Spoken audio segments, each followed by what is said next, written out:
December 18th, 2025, 10:15 a.m. The air over Statesville, North Carolina is not just gray, it is a wall. A suffocating mix of heavy drizzle, fog, and low clouds that has swallowed the world whole. Somewhere inside that gray void, a machine is screaming. A Cessna Citation II, 7 tons of metal, 2 jet engines at full power. Inside, the cockpit is a chaotic symphony of alarms and confusion. The ground is invisible. The instruments are dying. And the man in the left seat, a veteran captain with thousands of hours, is fighting a battle he cannot win alone. For weeks, the world asked, why? Why did a NASCAR legend like Greg Biffle perish in a simple approach to a familiar airport? Why did the plane stall? Was it the engines? Was it a heart attack? The National Transportation Safety Board answered. They released Preliminary Report WPR 26MA063, and the contents are chilling. It wasn't an engine failure. It wasn't a structural breakup. What happened inside November 257 Bravo Whiskey was a slow, creeping trap. A trap set by regulatory loopholes, mechanical ghosts, and the deadliest enemy in aviation, the Swiss cheese model of disaster. Today, we open the file, we decode the black box, and we walk through the final 14 minutes of Flight 257. I'm Kevin. Welcome to the ultimate debrief. To understand the tragedy, we must first understand the evidence. The NTSB preliminary report is dry, technical, and emotionless. But if you know how to read it, it screams. The investigators arrived at Statesville Regional Airport to a scene of devastation. The wreckage was scattered across the runway blast pad. The fire had consumed almost everything. But 2 things survived to tell the story. First, the Cockpit Voice Recorder, the black box that records the conversations, the clicks, the screams, and the silence. Second, the ADSB data, the digital footprint of the plane's path in the sky. Combining these 2, we can reconstruct a timeline that reveals a terrifying truth. The pilots were fighting a ghost. They were fighting a phantom failure that distracted them from the most basic rule of flight: fly the airplane. Let's look at the crew. In the left seat, the captain, Dennis Dutton, 67 years old, a man with a lifetime of experience, former Air Force, former Delta Airlines. He had seen it all. He held an Airline Transport Pilot ATP certificate, the highest level of license a pilot can hold. He was type-rated for the CE 500, the Cessna Citation. But the NTSB report highlights a critical line on his medical certificate and his license, a limitation that reads, CE 500 second in command required. What does this mean? The Cessna Citation II, built in 1981, was designed to be flown by 2 pilots, captain and first officer, pilot flying and pilot monitoring. While some modern jets allow for single pilot operations, this specific aircraft, under Dennis's specific rating, required a fully qualified partner. Now, let's look at the right seat. Sitting there was Jack Dutton, Dennis's son, a young man, passionate about aviation. But the NTSB file is brutal in its assessment. Jack held a private pilot certificate. He was rated for airplane single-engine land. He did not have a multi-engine rating. He did not have a type rating for the Citation jet. Legally, in the eyes of the FAA, he was a passenger. This is the first hole in the Swiss cheese. Dennis Dutton was effectively flying as a single pilot in a 2-pilot airplane in complex weather. If anything went wrong, if he needed someone to read a checklist, talk to ATC, or troubleshoot a system, he was on his own.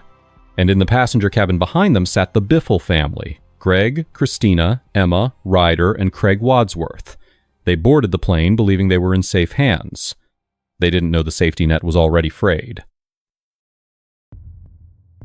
The timeline begins on the ramp. 9:59 a.m. The weather is already deteriorating. The NTSB notes that at 9:45, the visibility was 10 miles. But by the time they start taxiing, the ceiling is dropping fast. During the taxi, the CVR picks up the first sign of trouble. The pilots are discussing a warning light. A thrust reverser indicator is illuminated. In the Citation, thrust reversers are buckets that deploy on landing to slow the plane down. If one deploys in midair, it is catastrophic. The plane will flip and crash instantly. Dennis and Jack discuss it. They check the system. They conclude that the reverser itself is working properly. It's just a sensor error. a nuisance light. They decide to go. This is what psychologists call normalization of deviance. When a warning light happens so often that you stop treating it as a warning, you assume the machine is lying. But this mindset sets a trap. It puts the crew in a troubleshooting mode before they even leave the ground. 10:06 a.m. Dennis lines up on runway 10. He advances the throttles. The Pratt & Whitney JT-15D engines spool up.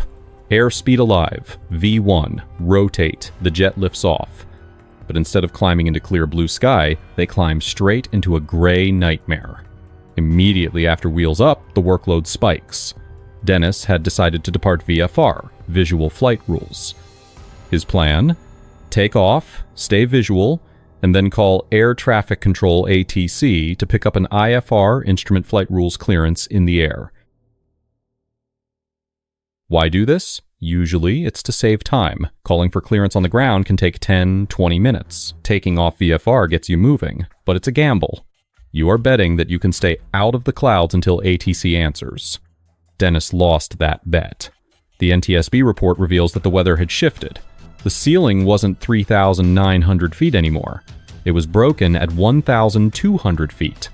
Within seconds, the Citation is punching through cloud layers. Jack Dutton in the right seat is frantically working the radio. Departure, 257 Bravo Whiskey. He tries 3 times to activate their flight plan. But the frequency is busy. So now, you have a dangerous cocktail. They are in the clouds without a clearance. They are hand flying. They are distracted by the radio. And they are climbing.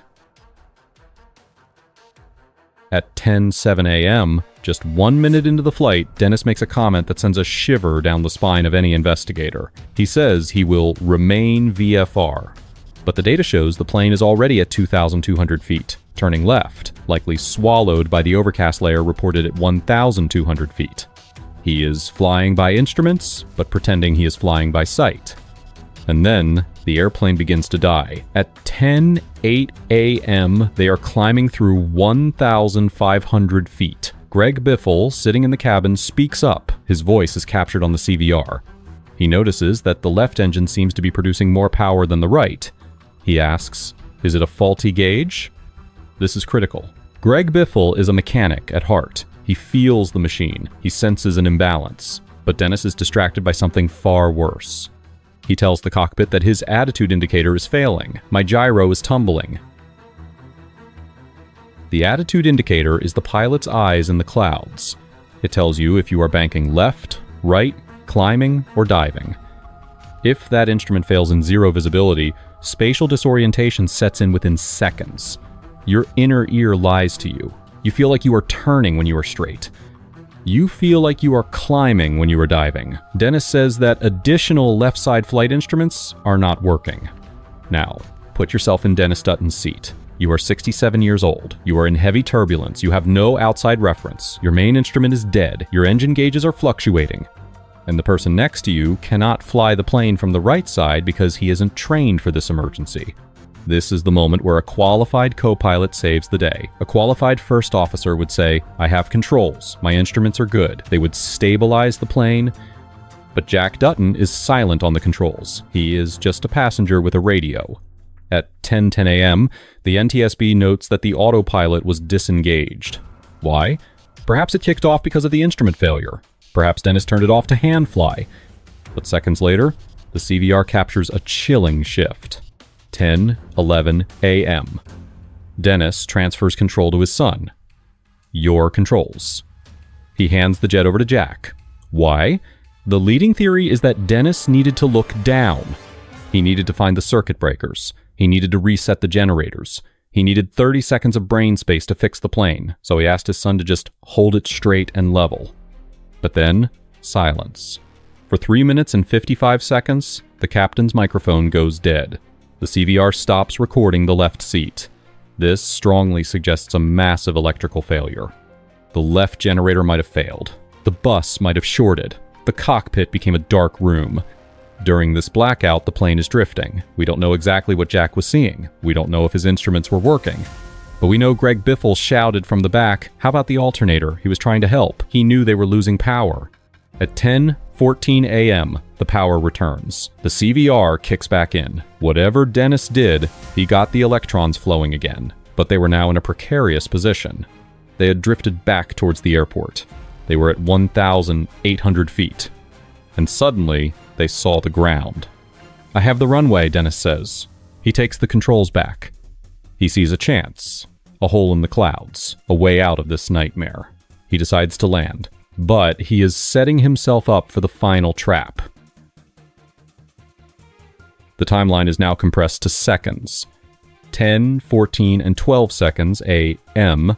Dennis initiates a left turn to line up with the runway, but he is too high and too fast. He cuts the power to idle. Flaps. Gear down. But the nightmare isn't over. The landing gear handle goes down, but the green lights do not come on. In the citation, 3 green lights mean your wheels are locked and safe. No lights mean you are about to belly flop onto the concrete. Jack calls out, "We're having some issues here." Imagine the stress. Dennis is looking out the window, trying to keep the runway in sight through heavy rain.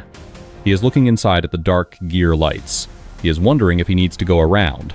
But going around means climbing back into the clouds, back into the instrument failure, back into the trap. He must land. He banks the plane steeper. He is trying to squeeze a large jet into a tight traffic pattern. He descends to 500 feet AGL. He is circling the airport like a vulture, hunting for the threshold. This is Dead Man's Corner. Low, slow, banking. NTSB data shows the airspeed bleeding away. 114 knots, 107 knots, 93 knots. For a Citation II in a bank, 93 knots is death. The wing exceeds its critical angle of attack. The airflow separates. The stall shaker vibrates the yoke violently, but it's too late. Now, we arrive at the most shocking part of the NTSB report, the wreckage analysis.